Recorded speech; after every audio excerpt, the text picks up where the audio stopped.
Por favor, nos ajude deixando seu gostei no vídeo.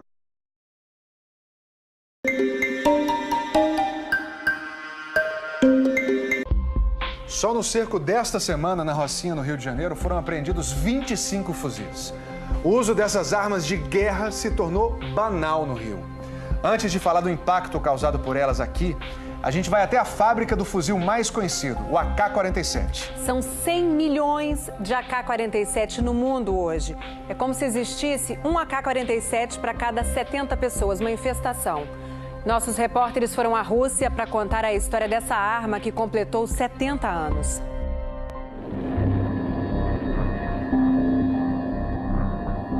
O cogumelo de fumaça tinha 18 quilômetros de altura. A explosão de Hiroshima matou em torno de 150 mil pessoas. A outra em Nagasaki, perto de 75 mil. As duas bombas atômicas fizeram menos vítimas do que a AK-47. Esse fuzil mata, na média, cerca de 250 mil por ano. A de automática, K de Kalashnikov, sobrenome do inventor, e o ano de fabricação na União Soviética, 1947. A AK-47 é a senhora da guerra, a arma mais letal e mais produzida da história. O livro dos recordes estima que haja 100 milhões no mundo, uma para cada 70 pessoas. A AK está no colo dos fortes, dos analfabetos, dos ditadores e das crianças soldado. Ela é a arma de mais de 50 exércitos nacionais, de guerrilheiros, de terroristas.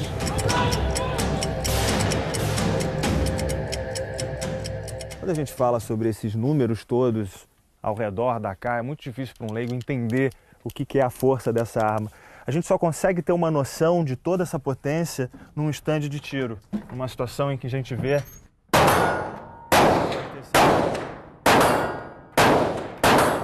a Kalashnikov pode disparar um único tiro ou entrar em modo metralhadora. São 10 tiros por segundo, calibre 7,62 por 39 milímetros. Alcance efetivo de 300 metros. Só ao lado dela a gente percebe o barulho, o cheiro da pólvora, o deslocamento de ar que ela provoca. Você duvida? Então olha de novo. Repara no papel atrás de mim se mexendo sozinho.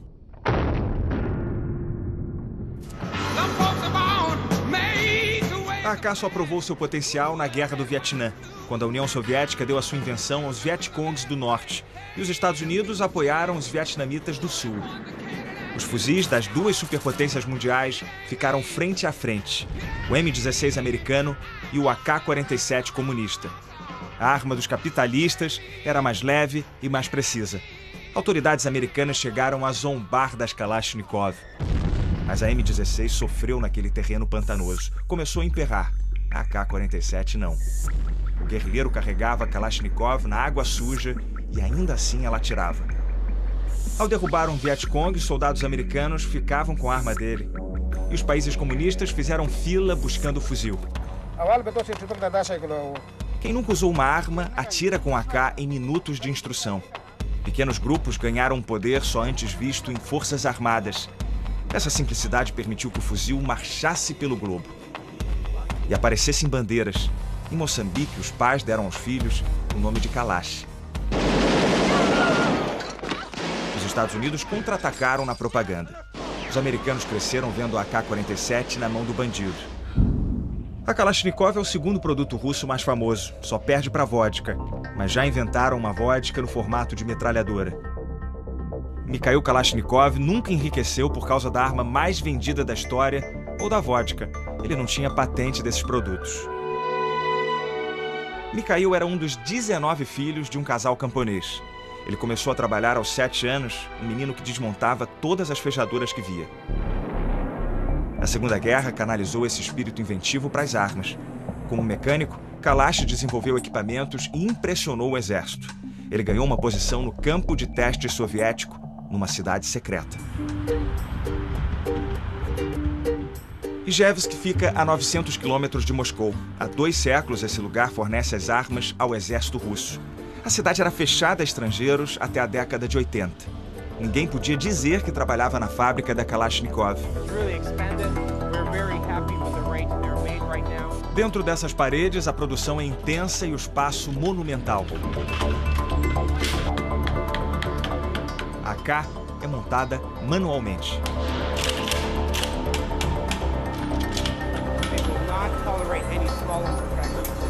O que ele está explicando aqui é que essa grande quantidade de mulheres trabalhando, ela está ligada aos setores. Esse aqui é um setor de controle de qualidade, então ele diz que as funcionárias conseguem ver pequenos detalhes, pequenos problemas nas armas e é um trabalho de concentração que elas desempenham melhor do que os homens.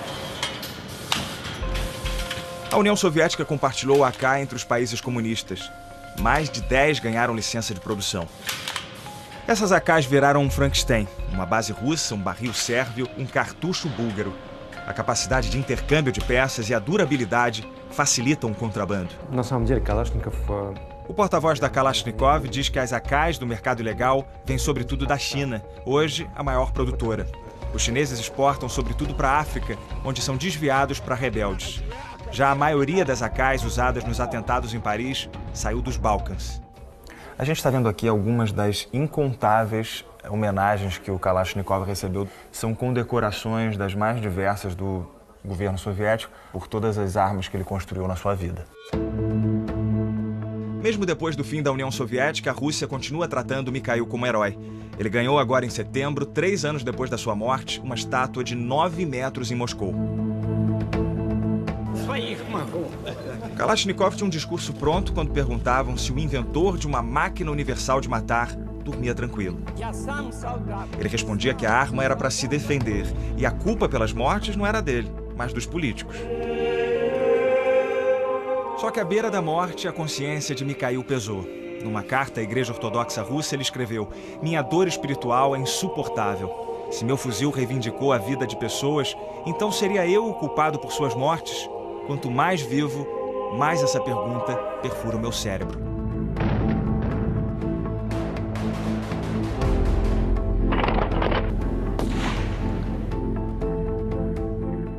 Como os fuzis AK-47 e munição chegam até aqui no Brasil? Olha, existem várias rotas. Boa parte sai da China e do leste europeu e entra de forma legal nos Estados Unidos. Esse tipo de arma também é fabricada em território americano. Os carregamentos saem dos Estados Unidos por avião ou navio e chegam ao Chile, à Bolívia e ao Paraguai. Depois entram ilegalmente no Brasil e viajam pelas estradas até as grandes capitais. Os fuzis podem sair também diretamente de avião dos Estados Unidos para o Rio de Janeiro, como a gente viu na apreensão recente de 60 fuzis despachados de Miami para o aeroporto do Galeão.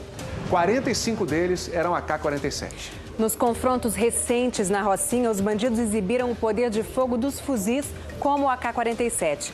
Esse armamento de guerra está nas mãos de criminosos em praticamente todas as comunidades cariocas. Só este ano, a Polícia do Rio já apreendeu mais de 300 fuzis.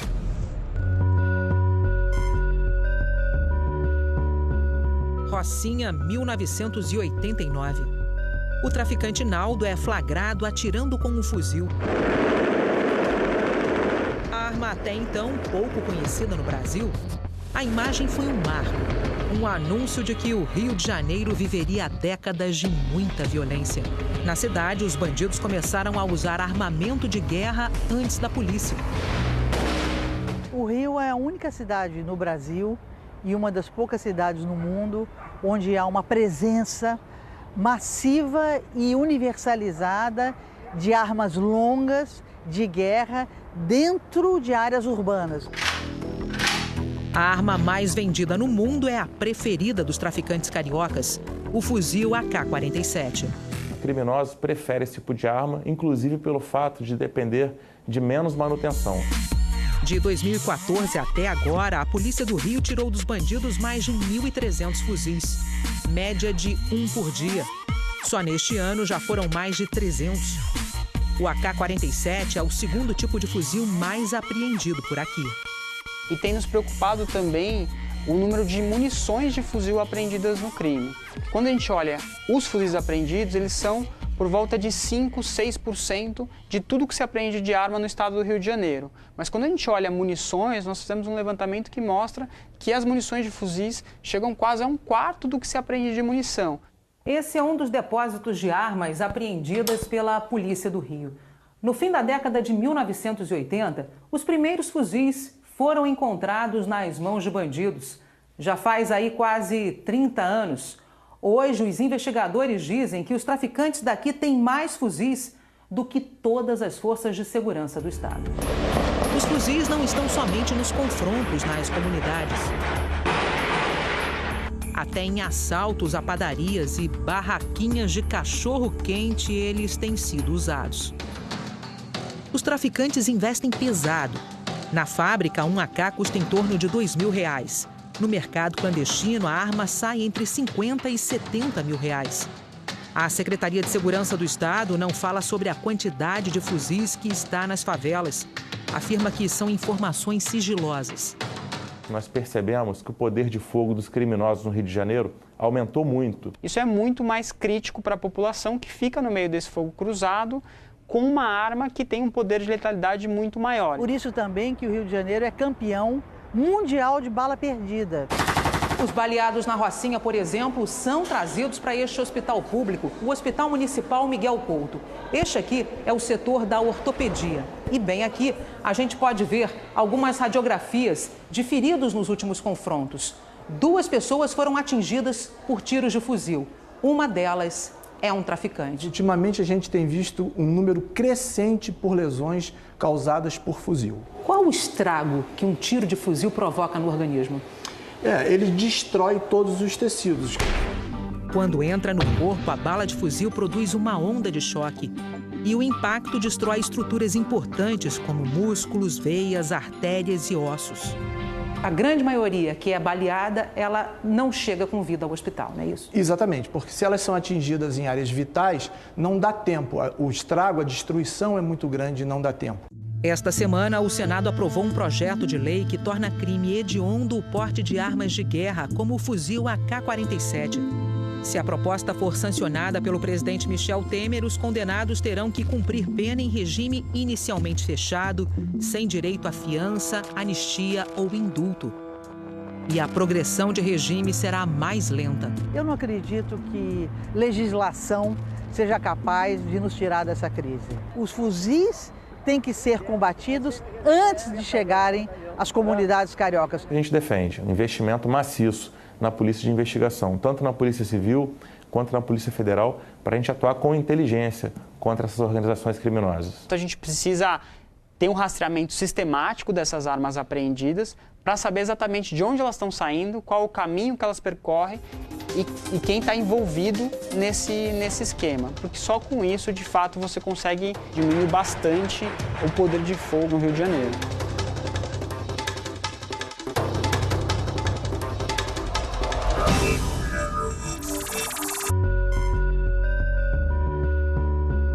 Rocinha, 1989.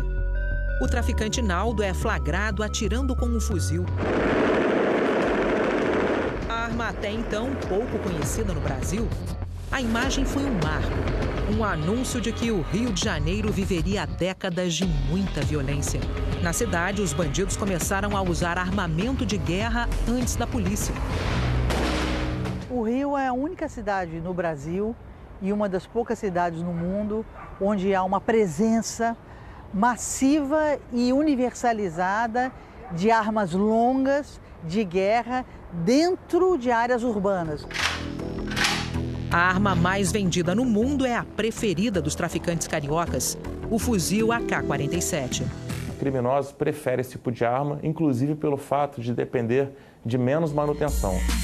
De 2014 até agora, a Polícia do Rio tirou dos bandidos mais de 1.300 fuzis, média de 1 por dia. Só neste ano já foram mais de 300. O AK-47 é o segundo tipo de fuzil mais apreendido por aqui. E tem nos preocupado também o número de munições de fuzil apreendidas no crime. Quando a gente olha os fuzis apreendidos, eles são por volta de 5, 6% de tudo que se apreende de arma no estado do Rio de Janeiro. Mas quando a gente olha munições, nós fizemos um levantamento que mostra que as munições de fuzis chegam quase a 1/4 do que se apreende de munição. Esse é um dos depósitos de armas apreendidas pela Polícia do Rio. No fim da década de 1980, os primeiros fuzis foram encontrados nas mãos de bandidos. Já faz aí quase 30 anos. Hoje, os investigadores dizem que os traficantes daqui têm mais fuzis do que todas as forças de segurança do estado. Os fuzis não estão somente nos confrontos nas comunidades. Até em assaltos a padarias e barraquinhas de cachorro-quente eles têm sido usados. Os traficantes investem pesado. Na fábrica, um AK custa em torno de R$2.000. No mercado clandestino, a arma sai entre R$50 e R$70.000. A Secretaria de Segurança do Estado não fala sobre a quantidade de fuzis que está nas favelas. Afirma que são informações sigilosas. Nós percebemos que o poder de fogo dos criminosos no Rio de Janeiro aumentou muito. Isso é muito mais crítico para a população que fica no meio desse fogo cruzado com uma arma que tem um poder de letalidade muito maior. Por isso também que o Rio de Janeiro é campeão mundial de bala perdida. Os baleados na Rocinha, por exemplo, são trazidos para este hospital público, o Hospital Municipal Miguel Couto.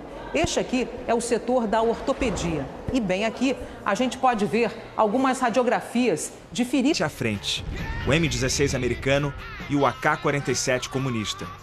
A arma dos capitalistas era mais leve e mais precisa. Autoridades americanas chegaram a zombar das Kalashnikov. Mas a M16 sofreu naquele terreno pantanoso. Começou a emperrar. A AK-47 não. O guerrilheiro carregava a Kalashnikov na água suja e ainda assim ela atirava. Ao derrubar um Vietcong, soldados americanos ficavam com a arma dele. E os países comunistas fizeram fila buscando o fuzil. Quem nunca usou uma arma, atira com AK em minutos de instrução. Pequenos grupos ganharam um poder só antes visto em forças armadas. Essa simplicidade permitiu que o fuzil marchasse pelo globo e aparecesse em bandeiras. Em Moçambique, os pais deram aos filhos o nome de Kalash. Os Estados Unidos contra-atacaram na propaganda. Os americanos cresceram vendo a AK-47 na mão do bandido. A Kalashnikov é o segundo produto russo mais famoso, só perde para a vodka, mas já inventaram uma vodka no formato de metralhadora. Mikhail Kalashnikov nunca enriqueceu por causa da arma mais vendida da história ou da vodka. Ele não tinha patente desses produtos. Mikhail era um dos 19 filhos de um casal camponês. Ele começou a trabalhar aos 7 anos, um menino que desmontava todas as fechaduras que via. Na Segunda Guerra, canalizou esse espírito inventivo para as armas. Como mecânico, Kalash desenvolveu equipamentos e impressionou o exército. Ele ganhou uma posição no campo de teste soviético, numa cidade secreta.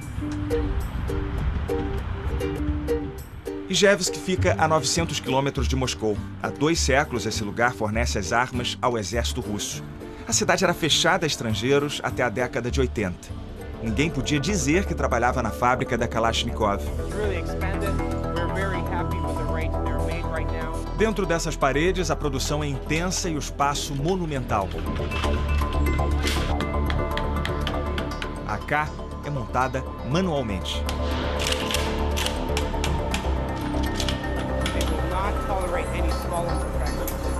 Ele está explicando aqui que essa grande quantidade de mulheres trabalhando, ela está ligada aos setores. Esse aqui é um setor de controle de qualidade, então ele diz que as funcionárias conseguem ver pequenos detalhes, pequenos problemas nas armas e é um trabalho de concentração que elas desempenham melhor do que os homens. A União Soviética compartilhou a AK entre os países comunistas. Mais de 10 ganharam licença de produção. Essas AKs viraram um Frankenstein, uma base russa, um barril sérvio, um cartucho búlgaro. A capacidade de intercâmbio de peças e a durabilidade facilitam o contrabando. O porta-voz da Kalashnikov diz: a Kalashnikov pode disparar um único tiro ou entrar em modo metralhadora. São 10 tiros por segundo, calibre 7,62 por 39 milímetros. Alcance efetivo de 300 metros. Só ao lado dela a gente percebe o barulho, o cheiro da pólvora, o deslocamento de ar que ela provoca. Você duvida? Então olha de novo. Repara no papel atrás de mim se mexendo sozinho.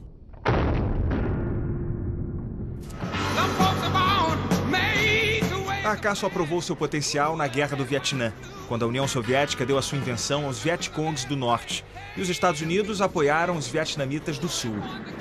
Os fuzis das duas superpotências mundiais ficaram frente a frente, o M16 americano e o AK-47 comunista. A arma dos capitalistas era mais leve e mais precisa. Autoridades americanas chegaram a zombar das Kalashnikov. Mas a M16 sofreu naquele terreno pantanoso. Começou a emperrar. A AK-47 não. O guerrilheiro carregava a Kalashnikov na água suja e ainda assim ela atirava. Ao derrubar um Vietcong, os soldados americanos ficavam com a arma dele. E os países comunistas fizeram fila buscando o fuzil. Quem nunca usou uma arma, atira com AK em minutos de instrução. Pequenos grupos ganharam um poder só antes visto em forças armadas. Essa simplicidade permitiu que o fuzil marchasse pelo globo e aparecesse em bandeiras. Em Moçambique, os pais deram aos filhos o nome de Kalash. Os Estados Unidos contra-atacaram na propaganda. Os americanos cresceram vendo a AK-47 na mão do bandido. A Kalashnikov é o segundo produto russo mais famoso, só perde para a vodka, mas já inventaram uma vodka no formato de metralhadora. Mikhail Kalashnikov nunca enriqueceu por causa da arma mais vendida da história ou da vodka. Ele não tinha patente desses produtos. Mikhail era um dos 19 filhos de um casal camponês. Ele começou a trabalhar aos 7 anos, um menino que desmontava todas as fechaduras que via. Na Segunda Guerra, canalizou esse espírito inventivo para as armas. Como mecânico, Kalash desenvolveu equipamentos e impressionou o exército.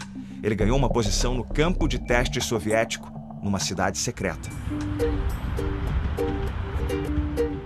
Ijevsk fica a 900 quilômetros de Moscou. Há 2 séculos, esse lugar fornece as armas ao exército russo. A cidade era fechada a estrangeiros até a década de 80.